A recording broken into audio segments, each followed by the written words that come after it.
just know what you're doing. And if you take some time and learn, what do my feet need? What unusual things are there about my feet that I need to educate myself about? You can go from possible failure to success. This is the Adventure Sports Podcast, where we talk to athletes, adventurers, and business owners from around the world of adventure sports. Whether you're climbing Mount Everest, starting a bike shop, or getting up off your couch to take your kids hiking for the first time, we want you to have the motivation and inspiration you need to chase that next adventure. The Adventure Sports Podcast is brought to you by Camp Crate, the leaders in fully planned, self-guided backpacking adventures, as well as backpacking gear rental. You can check them out at campcrate.net.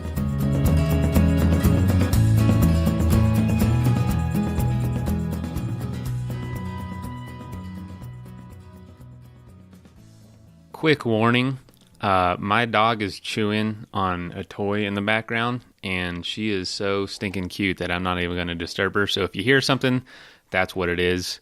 Plus, come on, this show ain't, we don't record this in a soundproof studio. Life is all around us. You'll hear a screaming baby in a couple months. I'll try to keep that to a minimum, though. But anyway, to this episode, today's episode, chances are you have a foot. There's even probably a better chance that you have two of them, and they are constantly in contact with the ground, with your equipment. For a lot of us, even if our sport doesn't involve direct feet contact to equipment or ground, there's going to be some of it surrounding it peripherally. Like if you're a paraglider, like we talked with Adrian Garza on Monday, he still has to hike up to the top of the volcano to fly off. So foot care is huge. And many of you out there who are young, you can rely on youth for a little while to ensure that you hurt yourself or hurt your foot, that you can kind of bounce back. But for those of us that have put a lot of miles on our feet, this is an important episode. We need to take care of it, because if your feet aren't working, you are not doing that through hike. You're going to have a hard time getting around in daily life. I've seen a lot of people, even on bike tours, quit in races, Tour Divide, Colorado Trail, day races, and their feet contacting the pedal and their ankles too are what caused them to stop. So this is going to be an awesome episode. It's replayed from way back, almost 2.5 years ago now, and still just as important, and a whole lot hasn't changed in foot care. I'm sure some things have, but this is important stuff. Also, I wanted to address, we have a lot of ads running this month. That's just kind of how it worked out, and I apologize. We were doing 3 ad breaks at the beginning of the month, and that's just too many, and I apologize. It wasn't enough content per ad break, or between ad breaks, but we're going to narrow that down to 2 at the most. And just so you know, when a company approaches us and, they want to be a sponsor on the show, and we love the company or like what they're doing, we're going to put them on the show. I mean, we got mouths to feed, and I'll have another one to feed here before long. So I'm going to take those opportunities. So if that is bothering you, there is a skip button. You can skip ahead. If your app doesn't have a skip button, there's plenty of them out there with them.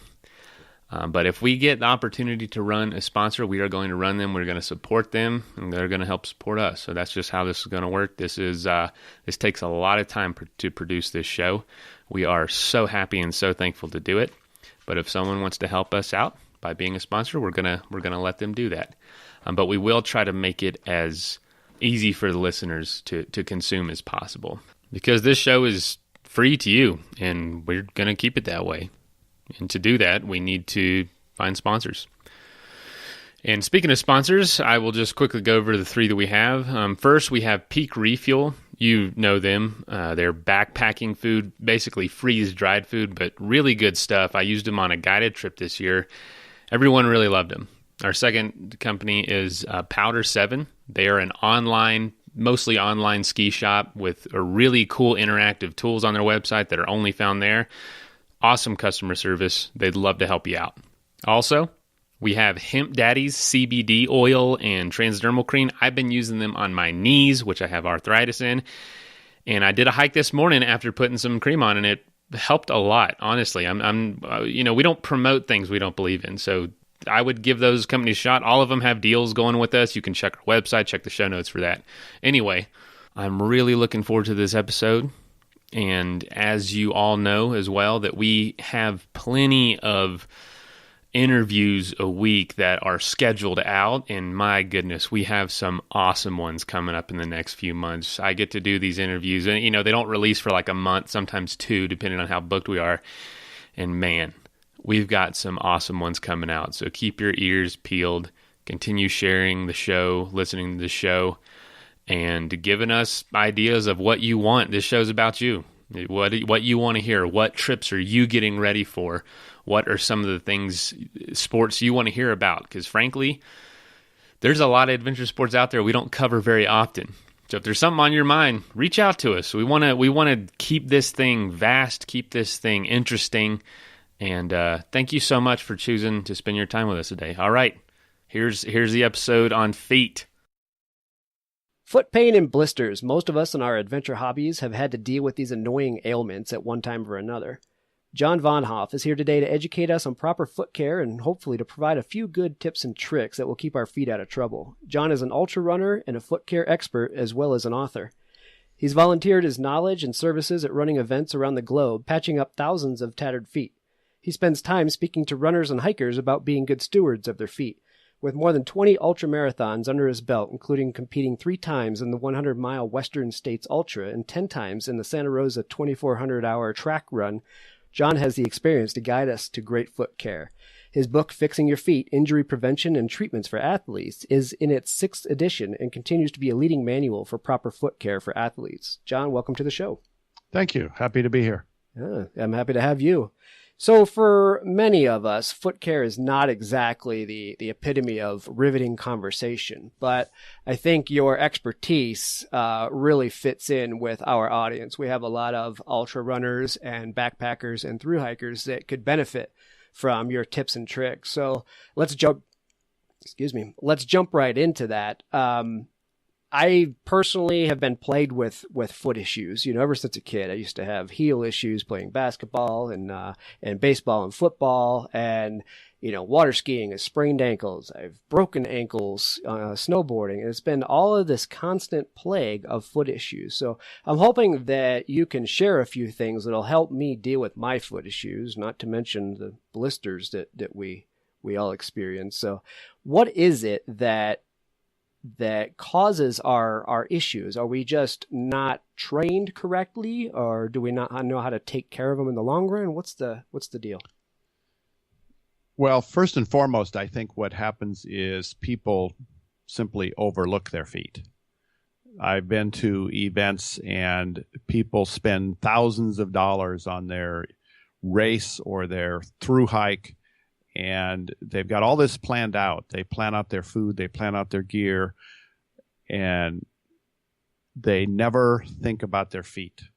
They might have socks, but they're not quality socks, or they're not the right kind of socks, or they don't look at their boots or their shoes to see, are they really still good? Are they worn down? Should I replace the insoles? Are they giving me the support I need? So the more we forget about our feet, and the less attention we pay to them, we often, suffer the consequences. Yeah, I think that's probably the problem. I've not had the luxury of anybody telling me how to take care of my feet. I mean, as kids, we would hike in cotton socks and just, that's right. All we had. We didn't know about good quality equipment. So what are some things we need to pay attention to? And I'd like to gear this a little bit more towards the hiking backpacking community. I'm sure that there's a lot of similarities there, but at the same time, hikers and backpackers will wear some different footwear than runners will. Right. Well, times have changed. When years ago, hikers would wear heavy boots. That was just the norm. But many people now are using trail running shoes or lightweight hiker shoes to go out there and hike. So there's a lot of good footwear out there. There's good quality socks that people can pick up at their local stores. But you've got to start with a good base. And for me, what I tell people, I have some absolutes. I'm a stickler on the fact that I don't like calluses. If you have calluses on your feet, it's typically because your feet are rubbing somewhere in your shoes, so that builds up the thickened skin. And if you get a blister underneath a callus, it's really, really difficult to find where that fluid is and get it out of there. It can be very painful. And so I try to get people to file their calluses down. Skin that's soft as a baby's bottom is often how I say it. Something that's really soft will be better than hardened callus skin. And for some people, they like their calluses. They think it protects them. And up to a certain point, it may. Another thing I'm a stickler on is good quality toenail care. So whether you're hiking in trail shoes or boots, and say you're going down off of a pass, and every time you take a step, your feet go forward in your boots. And if your toenails are too long, they catch on your socks, are forced backwards, and you could potentially get blood or fluid under a toenail. In some cases, even force the toenail back in the quick. It can be very painful. And so I tell people, file them down, cut them short first, and then file them using just a simple nail file. So when you run the tip of your finger over the tip of your toe, you don't feel any rough edge or corner, because that way there's nothing for the socks to catch on. So good toenail care, reduce your calluses, and so your skin's good. Those are the two main ones. So calluses, I've always, been of the mind that calluses were good, that you get blisters, but once you get a callus, it's more of a protective layer. So can you go into that a little bit more? I don't understand why you wouldn't want a callus. I mean, if you were to file that down and have soft skin, wouldn't you just be susceptible to another blister? One might think that, but I have experienced over the years, as I've worked on people's feet and talked to people, just that the opposite is actually true. As you have friction in your shoes, you build up that hardened layer of skin. And over time, if it's repeated pressure and friction, the skin gets really thick. And it's not just one layer of callus. It's multiple layers of skin, and it can get really thick and hardened. And bad callus, like on the back side of a heel, can affect the way that your foot fits in your shoe. Callus under the ball of the foot is very common, or on the sides of the small and the large toe. That can be very bothersome. And I have just found that thick, hardened callus is more harmful than it is good. That said, it's difficult for many people to reduce calluses, because no matter how hard they try to file or use creams, etc., they just can't get their calluses down to where it's good, softer skin. But in my mind, you've got to work on that. If you want to keep your calluses, that's perfectly fine, and I don't fault people for having them, but I tell them, in my experience, here's what I found. It's interesting. Yeah, I mean, having a callus, like I said, it feels like you're protecting something, but what you're saying is you're actually creating a harder surface to create a lot of friction underneath that. And once you get a blister underneath a callus, you're much worse off. If you have a blister, say, on the side of your heel, and if it's soft skin, you can see it and can see the fluid in there, and it's easy to lance it to get the fluid out, tape over it, and you're good to go. If you have fluid under a callus, you can't see it. You don't know where under this callus it is. So say you've got 1.5 inches of hardened callus on the outside of your heel. you don't know where that fluid is or how deep it is or how much is in there. And the only way to get to it, you can't use scissors. You have to literally use a needle to kind of go after it and try to get down and find that exact little area that has the fluid in it that might be smaller than the size of a pea.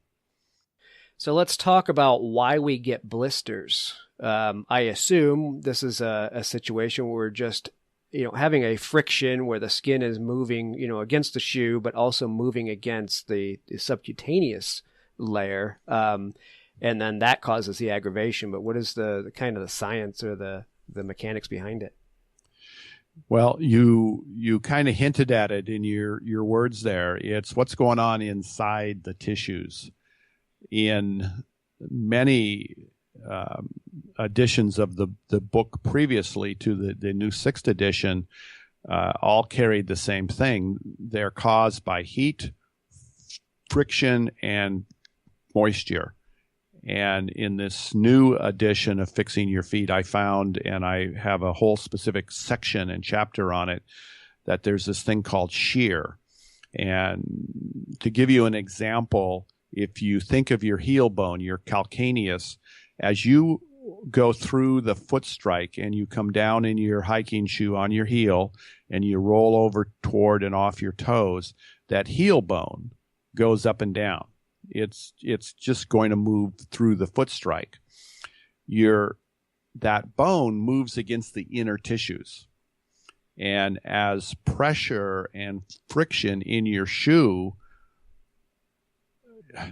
increase, you have the chance of a sac of fluid forming in there. That's the blister itself. Your skin is typically moving, just a little bit against your sock. Your sock is held in place against the insole and the sides of your shoe. So the only thing that really moves well is your heel bone against the inner tissues. And that back and forth movement up and down is called shear. And so you've got to work on how can we increase the ability of the skin and the inner tissue to actually move with the heel bone and not allow a blister to form. Mm-hmm. Yeah, that actually makes a lot of sense. Your description of, basically having a little movement creates the ability to create a lot of movement, and that's where you get the blister forming. And I mean, not to be gross, but what is the fluid that is actually forming in there? Why do we end up with that pool of stuff? It's just what's generated by the tissues in there. It isn't harmful. It won't cause any issues if you get it into, say, if you've got, if you have somebody you're hiking with and they have a blister and you pop it for them, I have to be careful what I say here. I'm not a doctor. And so some people will say, oh, you have to use personal protection and put rubber gloves on your hands and, all that stuff so you don't get the fluid on your hands. I've never had any issue. And if there's blood in it, of course, that's a whole separate story. But just the fluid in there, it's just the result of the movement back and forth. The tissues begin to separate, rub against each other, open up, form this cavity that fills with the fluid in there. So maybe when in doubt, just have your buddy take care of his own issues. Yeah, well, I'm a strong believer that everyone, should know how to take care of their own feet. And for me, what that means is, I can tell you what I do. I can show you what I have done for thousands of people. But if I tell you, well, you have to wear this kind of sock, or you have to wear a certain insole or shoe, and you have to use a lubricant between your toes and on your heels and all that, that's fine. And that may work for a period of time, but it may not work. And what works for me, I generally say, doesn't necessarily work for you. So you've got to find what works for your specific feet. What do your feet want and need to remain healthy? Yeah, I would say it's probably the best idea just to go out with a little bit of an arsenal of things to try while you're out there in the real world and just see what matters or what makes a difference. Yeah, if you're going on a hike, it's really simple to put together a small little foot care kit just in a Ziploc bag and have some alcohol wipes and a needle or a pin is even better yet, and some tape wrapped around a straw or a pencil and something to put over the blistered skin, some antibiotic ointment, some alcohol wipes. Hardly takes any space. And actually, I wrote an article once on the 1 ounce foot care kit. So it doesn't have to be heavy. Won't fill your pack up with a bunch of extra stuff. That's good for ultralighters for sure. Certainly. So now you have a blister, okay? You haven't managed to ward off the blister itself. Now you have one. What is the best thing you can do? Some people say, don't touch it, just leave it alone. It'll do what it does. And some people say, no, sit down, stop, take care of it. So what is your recommendation that somebody do once they find they have one? Well, the interesting thing is I have never seen a blister that has gotten smaller. True. They all get larger, and if there's enough pressure and friction and the shear continues long enough, you're going to get one that fills with blood, which is even then more serious and harder and more difficult to treat, particularly if you're out in the middle of the wilderness somewhere hiking and you still have days to go. So you've got to clean the skin first. Hiking in boots, your feet sweat, you get dirt and trail grit in there. And so having an alcohol wipe to clean the skin is really important. And then you've got several options. How do you lance it? Well, the first question, actually backing up, is probably when or should I lance it even to start with? Or if it's, say it's pea size on your heel, but you can feel it. It's there. My take on it is I will lance anything, no matter what size, because then I know I've taken care of it and it won't get larger, number one, and it won't turn into something more serious, number two. So I will lance anything anywhere on the foot just because it's going to be more comfortable for the person. Okay, so you lance it, you drain it, you clean it with alcohol, and then obviously you're going to put some sort of bandage to keep dirt and grime out, because I assume you're open to the possibility of infection. Do you then tape it? What's the best method to get something on there so you're not creating a worse problem? Well, I want to back up a second, though, because when you lance it, a lot of people don't have an actual plan when to lance it, or even more importantly, where or how.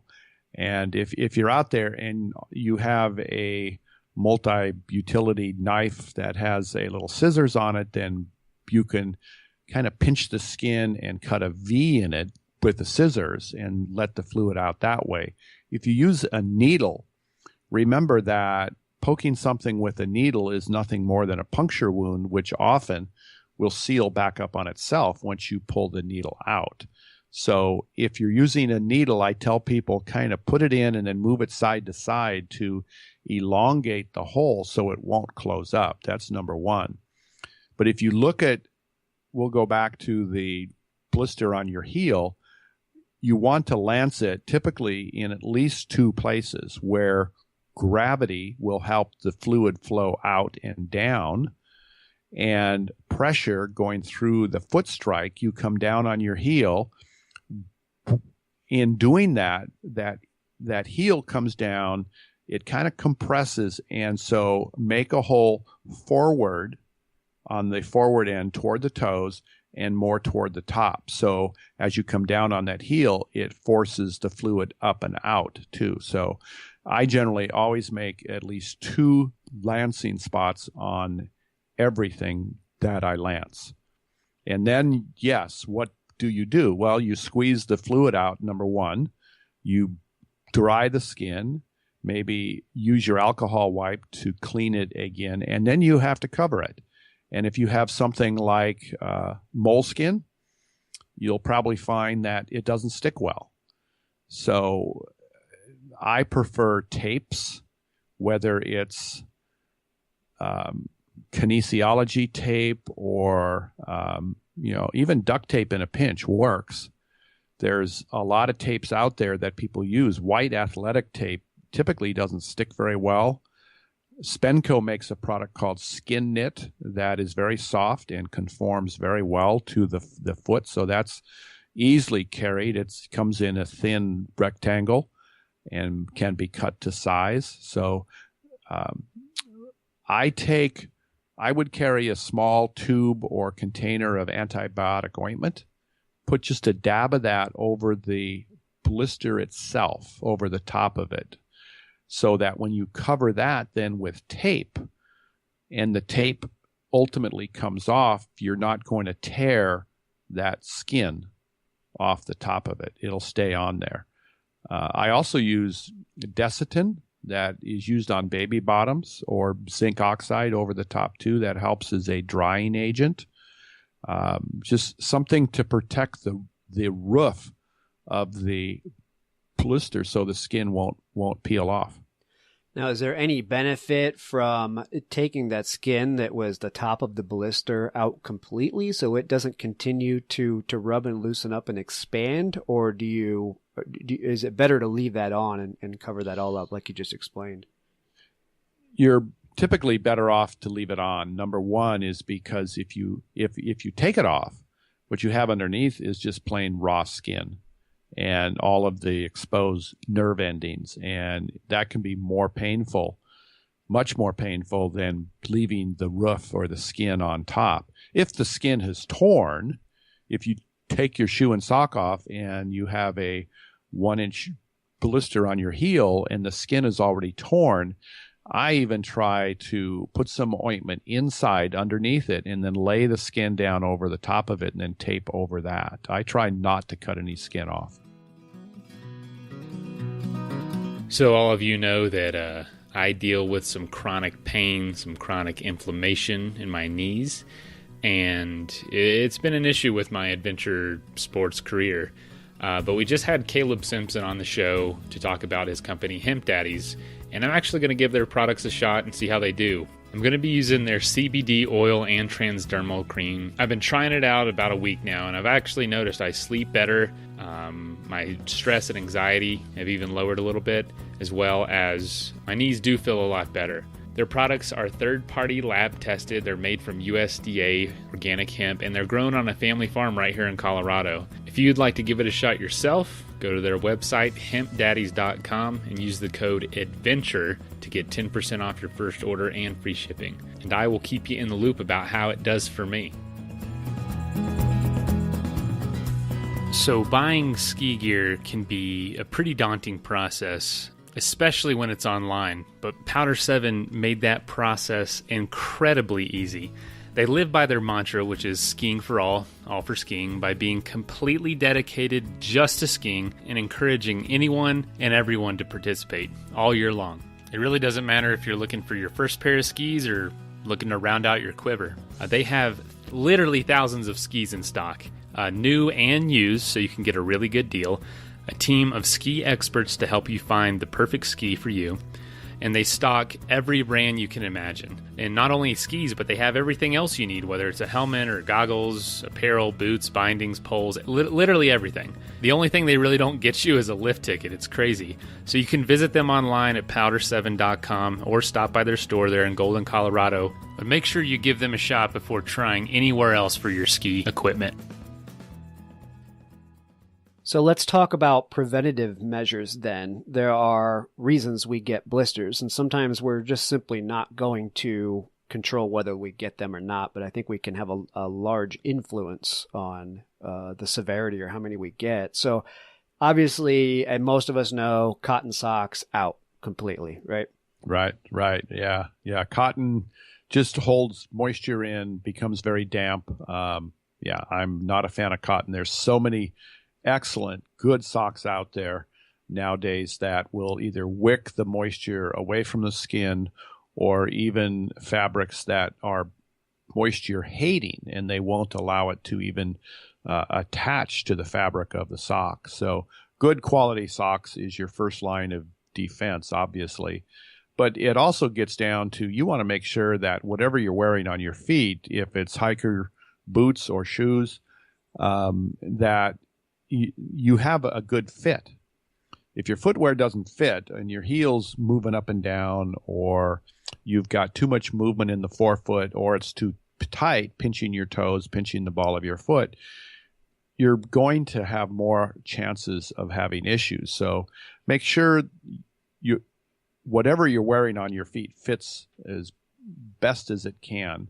And then you've got your socks. Now make sure that if you're wearing one pair of socks, it's easier because that's what most of us do. But some people wear two pairs of socks, a thin liner sock and then a heavier outer sock. When you do that, make sure that that volume, that extra volume from the extra pair of socks, is still okay within that shoe, and it's not compressing or constricting the foot too much, because that can cause separate issues. So, fit good quality socks. And then some people like to use powder on their feet. Some people like lubricant. And there's many lubricants out there. Some, in my opinion, are better than others. But if you're prone to certain types of issues with your feet, whether it's blisters between the toes that overlap, issues with ball of the feet, and so forth, you've got to know that ahead of time before you get out on a multi-day hike and figure out that something's wrong here. Yeah, right. Well, and of course, spend some time in your shoes, whatever you plan on taking out to that kind of distance hike. Spend some time in the house or just walking around and get your feet used to those, and the shoes used to your feet.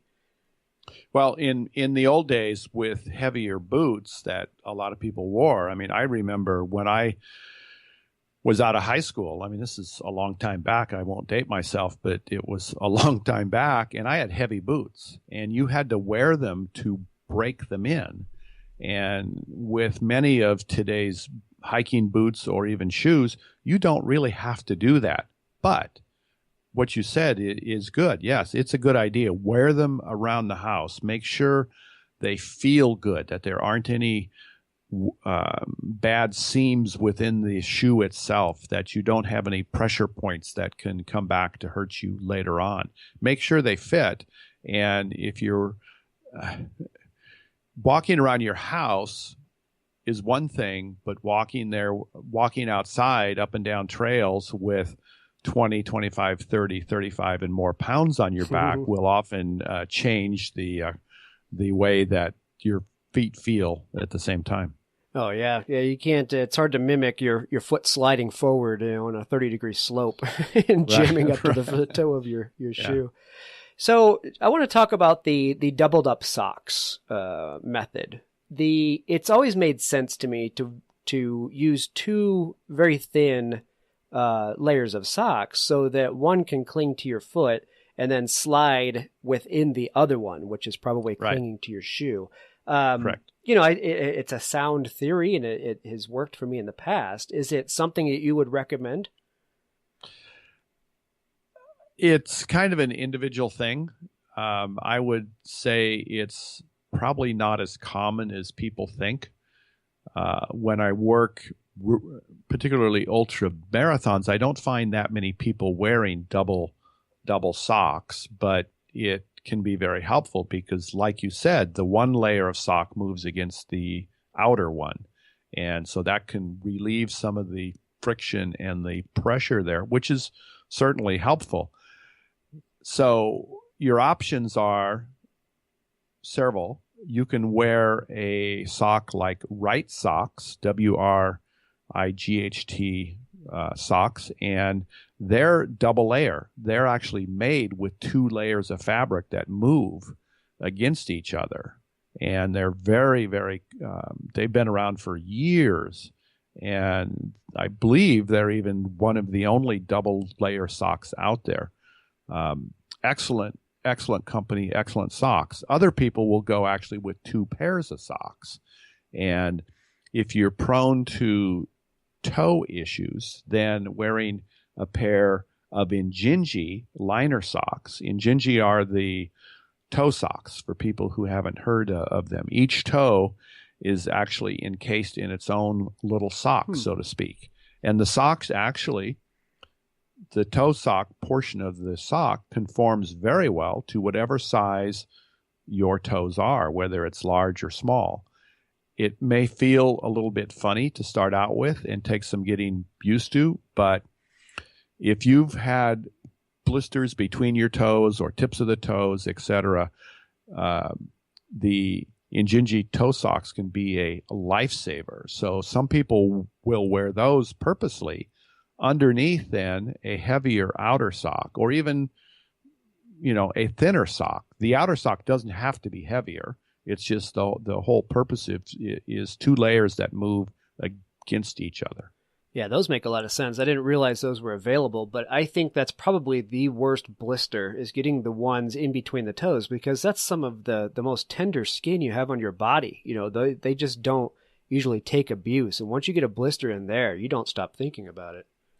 Well, and that's so true. And it doesn't have to be large. I was just in Death Valley at the Badwater Ultra Marathon, and a lady had a smaller than a pea size hot spot open up and the skin pulled off.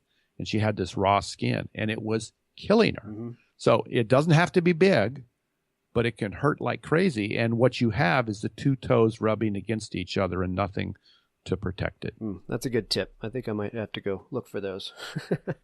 They're out there, and Injinji is INJ. Let me make sure I spell this right. INJI. And they're easily foundable on the web. A lot of hiking stores, running stores carry them, and they come in all different heights and fabrics. So there's Coolmax, there's wool, there's the liner ones, and more. There's hiker socks. Yeah, they're excellent company too. Oh, very cool. All right. Well, you mentioned materials, wool and the Drymax. So let's talk about materials and the pros and cons of it.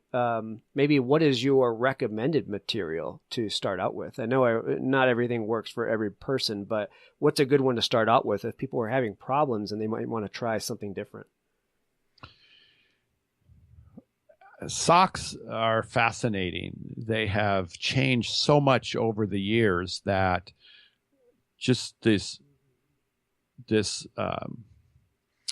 influx of new fabric combinations, where you used to have years ago just 100% cotton socks, and now there's spandex, there's wool, there's nylon, there's Coolmax, there's bamboo, there's all these different fabrics all melded together into one sock, and they're made often with either channels like under the arch of the foot to increase the chance of perspiration from getting off your foot. There's stretch points in the sock that are made to either stretch more over, say, under the arch of the foot or over the top of the foot, around the heel.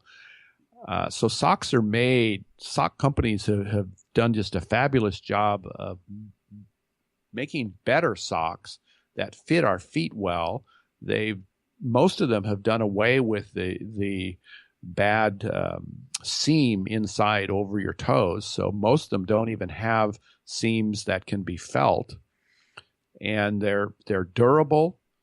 Now, all this obviously has come at a price. I mean, socks I've seen can easily go $25, $30 for a good quality pair. Yeah, right. But that said, you can spend under $20 for a good pair of socks that's going to last for a long time, provided, of course, you take care of them. Yeah, and that's, it's sometimes a tough pill to swallow. You're thinking $20 for a pair of socks, but the difference they could make is absolutely night and day. And, if you're wanting to get out there and enjoy your adventure and not get these blisters or at least minimize your risks, man, all of a sudden $20 doesn't seem like a big deal at all. Yeah, and if you're traveling light and you don't want a second pair of socks, I would argue you need a second pair of socks, so you alternate every day, or even change your socks at noon. I mean, there's nothing wrong with doing that too. Your feet like some air time, so when you stop for a trail snack or just to rest because you're climbing up a long pass or something, sit down, take your shoes and socks off, air your feet out. It'll really help them and potentially avoid any issues from popping up at the same time. Okay. Well, you brought up a good point. It was one of the questions I wanted to ask. Is it worth the wait to bring another pair of shoes? Because your shoes, you kind of want those to be able to air out as well. So obviously, ultralighters, they want to slim down everything. I don't imagine they're going to bring another pair of shoes with them.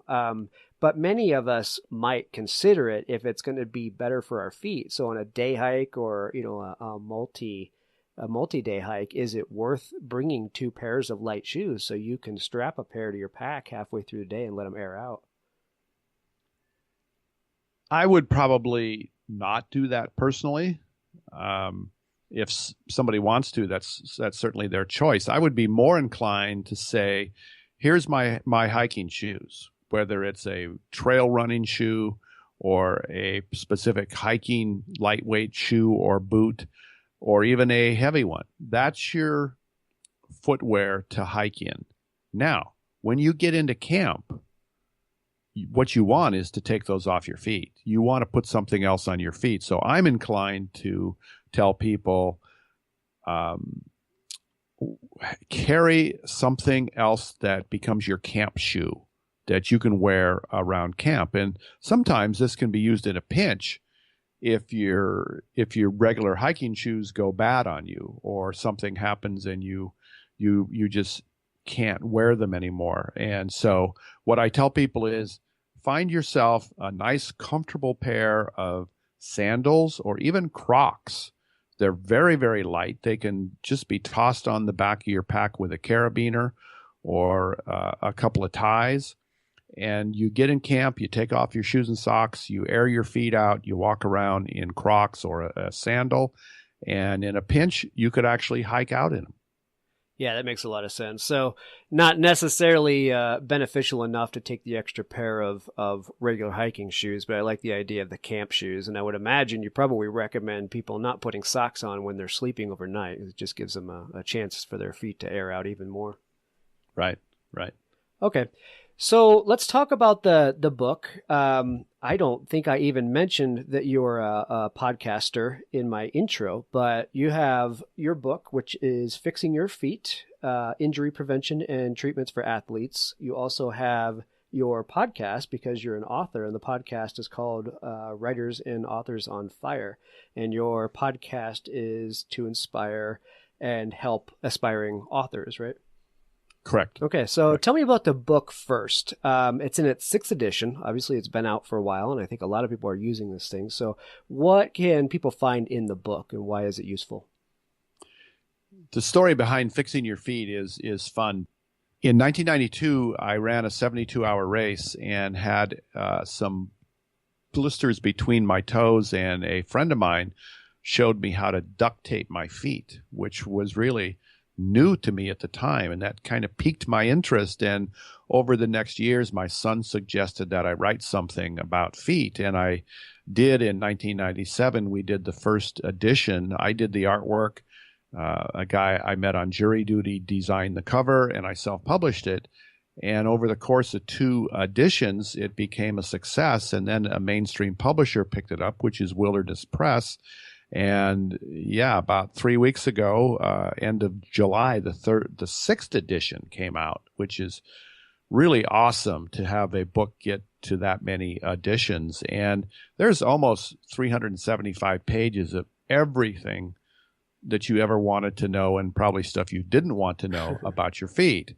And so it goes into the basics about fit and insoles and shoes and minimalist footwear, because that's become very popular too, especially for folks who are out there hiking. They want to feel, quote unquote, the dirt and the rocks and everything underneath their feet. So, and then a significant section on prevention, and that goes anything from skincare to self-massage of your feet to wearing gaiters around the tops of your shoes, how to lace your shoes to accommodate issues with your feet, taping your feet, lubricants, powders, skin tougheners, taping your feet, just, how do you handle extreme conditions like ice and snow and sand and heat, moisture, etc., to keep them under control too. And then a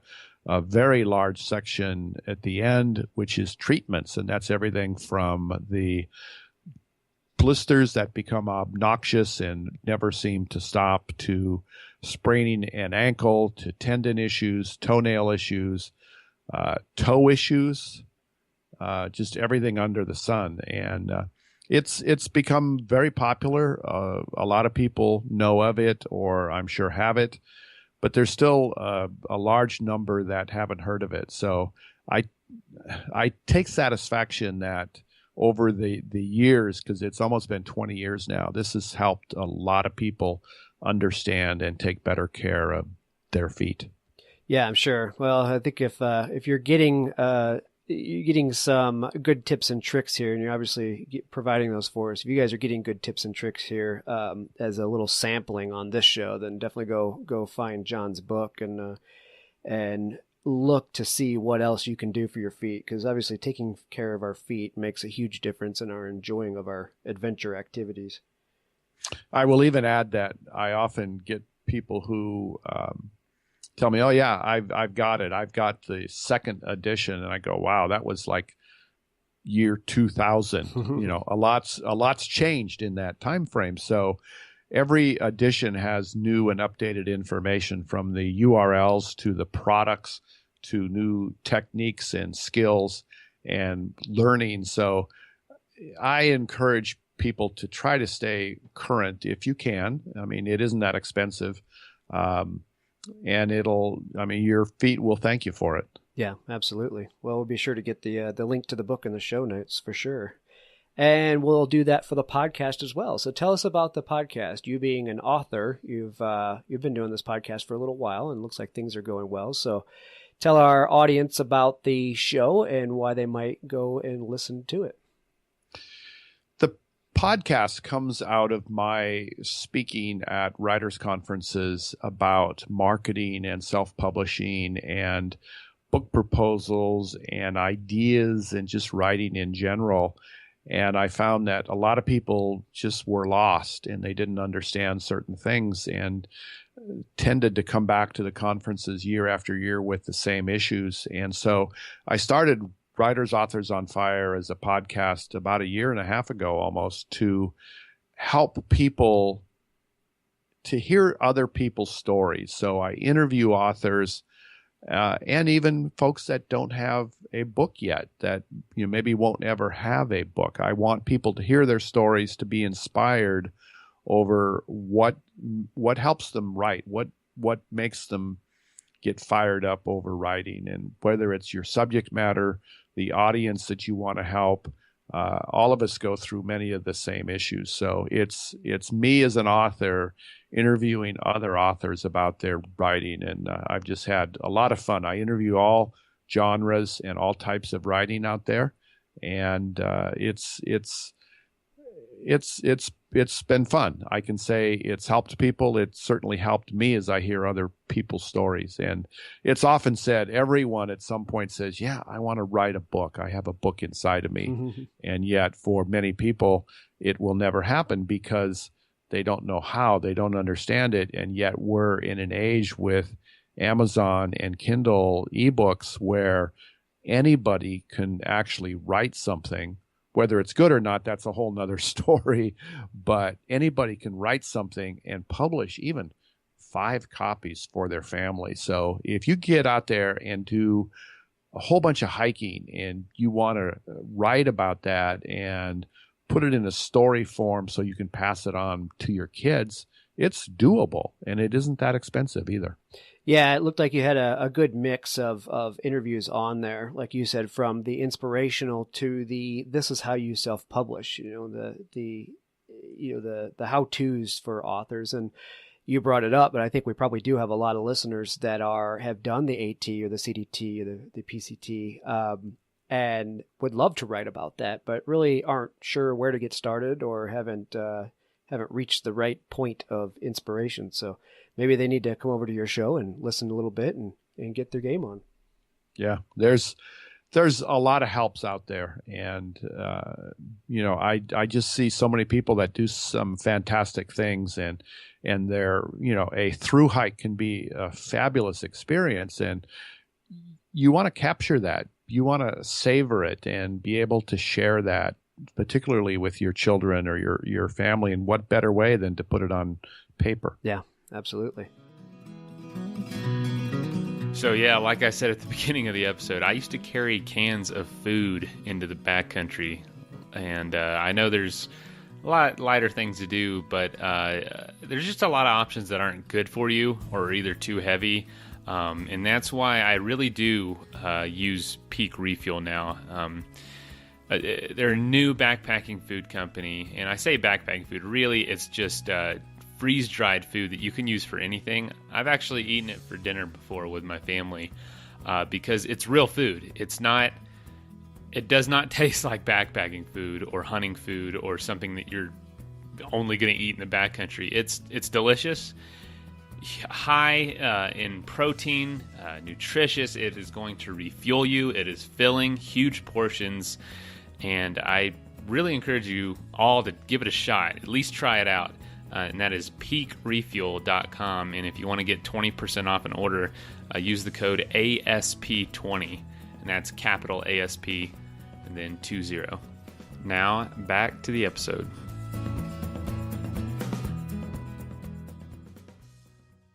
Jon, this wouldn't be the Adventure Sports Podcast if we didn't have you tell or share some sort of story from your races or just your experience in running. Do you have something in mind that might entertain or inspire or even warn people of impending circumstances that they could find? Over the years, I have patched so many feet that some of the stories and experiences run together. But I have seen everything from multi-day, 7-day races in the Amazon jungle where feet are just wet and macerated the whole time, to Death Valley in the summer heat and sand. And what I like to, I just want to help these runners continue. So my aim always, as I work on people's feet and talk to them, is how can I get you back on the trail? How can we fix your feet? Whatever's wrong, how can we patch it? How can I educate you so you can get back out there and complete your hike, complete your run, and have a good experience while you're doing it? So that's always my aim. And so one story in particularly, I was at Death Valley working at the Badwater Ultra Marathon, 135 miles long. And the runners run this on a road, and it goes from the low point in the United States up to Whitney Portal, after which some people actually hike to Whitney Summit. And during the night, they woke me up, and a runner wanted to quit. And all he could tell me, all he wanted to say was, I can't run, I can't walk, I quit. I can't run, I can't walk, I quit. And so I took some time, took his shoes and socks off, looked at his feet. He had a couple what I'll call corn calluses at the base of 2 of his toes. And somebody had taped over that with a very coarse, rough tape. And so the balls of his feet were just very, very tender and soft, and it was hurting him. And yes, he was right. In his mind, he couldn't run, he couldn't walk, he was done. But he had family there. his wife, and believe a son, and had spent a boatload of money to get there and to do this very challenging event. And I talked to him and educated him while I patched his feet up. I said, I can't guarantee how fast you can run, but I can get you back out there. That's what my aim is. Patched him up. He went back to where he had last stopped, which was mile 90, came in and had a fabulous completion to the finished so that extra 45 miles. And I can visualize the picture of him with his family at the finish line of this event that he wanted to quit. And so, obviously, if your feet are hurting, it can be very, very painful, and you think you're totally out of hope and lost. But if you just know what you're doing, and if you take some time and learn, how do we work with our feet? What do my feet need? What unusual things are there about my feet that I need to educate myself about? You can go from possible failure to success. Yeah, that's a neat story. I can't imagine running 90 miles only to feel like you need to quit and bail out. That's a lot of effort. And then to have somebody like you come by and get the guy back on his feet and finish out the rest of the run, that's got to be a serious feeling of gratitude he feels for you. Yeah. It's certainly I'm satisfied, but I'm even more happy that he had success. And I mean, that's what I like to hear. It's nice to get emails, which I get all the time, from people either asking me for help, and then they email me later on and say, hey, I got this down, or I finished this long hike. There's a lot of people email me that are doing the I believe it's called the Camino de Santiago hike in Spain, which is over 500 miles long. And, everyone's asking for help. And it's just it's a huge accomplishment to do that. But whether you're doing that or hiking the Ice Age Trail or the CDT or AT or any other trail out there, or just a, weekend overnighter, you're carrying your pack, you're self-sufficient, you're on your own. It's up to you. And, there's just so much satisfaction in going out and doing that and enjoying that time outdoors. All right. I have one more question for you before we part ways, and I'll let you go after that. But I wanted to bring up wet feet again. Obviously, hikers and backpackers are going to deal with river crossings. And we're not just talking about sweat wet. We're talking about full on soaked through. So do you remove shoes? Do you leave them on? If you cross, and leave them on, do you continue to hike in those, or do you get your socks changed out? What is the best method to deal with full on soaking wet feet? That is an excellent question, because it's a common issue. And, back in 1987, when I hiked the John Muir Trail, there was a lot of stream crossings in there, and our feet got wet. And over the time, I think I've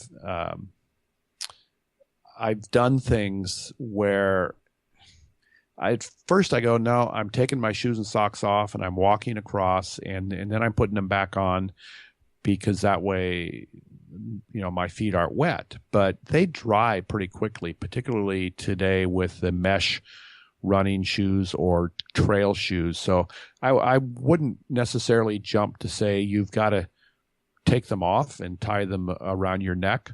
Now, I'll put in a plug for that. If you've done the good thing here and have a camp shoe, whether it's a sandal or a croc with a strap on the back, you can always use those to cross and then just tie those on the back of your pack afterward. Oftentimes, I haven't found too many crossings where every rock is smooth. And so you step out on this rock and you land on the ball of your foot that's already sore from walking on it, 5-6 miles on your hike with a backpack. And so then you step on this sharp rock and it hurts. So at least keep your socks on and change your socks on the other side. Just that little bit of protection can certainly help. But I'd be inclined probably, I just march on through. And then, though, the other thing is, keep in mind, many people have feet that just really sweat up a storm. And so there's ways, and I go in to this in the book, of actually an antiperspirant or certain other products out there to help control sweat on your feet. If you're hiking and it rains and your feet get wet, or after a stream crossing, certainly I would probably stop on the other side, take my shoes and socks off, wring out my socks. Here's where I'm going to now put on that extra pair of socks I'm carrying and tie the wet ones on the back of my pack. And then I would tend nowadays to carry something like zinc oxide or Desitin maximum strength original paste ointment to put on my feet to help control the moisture, which can lead to maceration. If you hike long distances and your feet don't dry out, if they remain wet, your skin ultimately will prune up, like when you've been in a bathtub or your hands are wet for hours, and your skin softens. It begins to fold over on itself. The skin can separate, and it can be very, very painful. And the only thing to help that is time. You have to take your wet footwear and socks off, air your feet out, maybe put some powder on it if you have it, and allow them to the skin to go back to its normal shape. Yeah, absolutely. Well, I imagine you can get in a whole lot of trouble if you don't take care of your feet. I mean, some people will save up and quit jobs, to do a 6-month through hike of the Continental Divide Trail. And I can't imagine getting part of the way through there, and then because you didn't take care of your feet, you ruined your whole trip. Those are excellent tips. And certainly that's something, if I met that person who had to quit, I would say, why did you quit? And if it's your feet, how much time did you spend in advance of your hike preparing your feet, learning what they need and how to take care of problems should they pop up? Yeah, absolutely. Absolutely. Well, John, man, that was awesome. There's great tips in there, and I'm sure our audience got as much value out of that as I did. I mean, there's a million other questions I could ask, but we're already over time, and I want to let you have your evening back. But, sir, please accept my gratitude for you coming on the show and sharing all those tips and tricks with us. You're very welcome. Over the years, sometimes I shake my head and go, I just keep talking about feet, and folks shake their head when they hear I wrote a book on feet and how popular the book actually is. And yeah, it's been a ride, but it's been really fun, because whether you run or hike or do just a overnight pack or a through hike, the only thing that's going to get you there is good, healthy feet. Yeah, there's no doubt about that. Well said. All right, John. Well, you have a good evening. Again, I appreciate your time. Thanks for having me on the show. This has been fun. First of all, thank you so much for listening to the episode. Secondly, if you would like to get in touch, you can leave us a voicemail at 812-MAIL-POD. You can also send us an email, info@adventuresportspodcast.com. Get a hold of us on Facebook, Instagram. Contact us on the website. There's just 1,000 ways to do it. If you know somebody that would make a good guest for the show, whether it's you or somebody you know with a really cool story or background or does an interesting sport, get in touch. We'd love to have them on. Also, if you'd like to be a patron, aka a supporter of the show, patreon.com/Adventure Sports Podcast. You can sign up for as little as $1 a month. You can sign up for $5 a month. And lastly, thank you to our sponsors whose messages follow right now. If you want to save 20% off the best backpacking food on planet Earth, go to peakrefuel.com and at checkout, use the code ASP20. Powder 7 is setting the bar for ski retailers everywhere with their personalized service, wide selection of skis and gear. Visit them online at powder7.com or stop by their store in Golden, Colorado. Also, don't forget, if you're dealing with inflammation, pain, stress, anxiety, lack of sleep, check out hempdaddies.com for CBD oil and transdermal cream and use the code ADVENTURE at checkout to save 10%.